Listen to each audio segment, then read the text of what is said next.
Hi, welcome to my channel, and I appreciate you coming.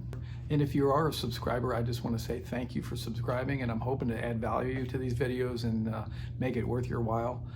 If you haven't subscribed, please do. I appreciate your support. This actually is a video of putting tru-oil on, not the stain, because one of the videos I put out there was like wiping it off and all that stuff. Thank you for tuning in. I appreciate you clicking on this video. I hope it adds some value to you. And this one is just me putting some tru-oil on it. I really like tru-oil. That first guitar I put, you could see the video of it.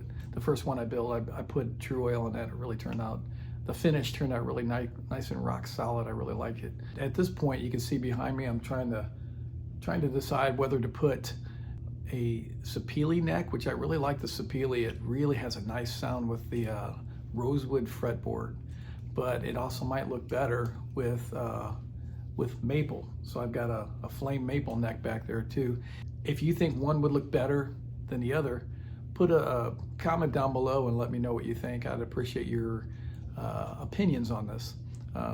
Ultimately, I'll decide what I want to put on there, but it's always nice to see what the consensus is on what it might look like.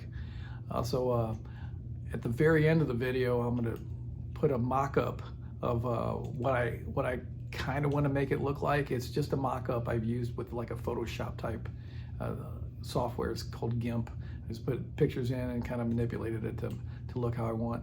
I'm getting ready to put the neck on and all that stuff, shape it and all that. So I'm getting there on this. It has taken a while. I appreciate your patience, and thanks for clicking on it and watching. Have a good day.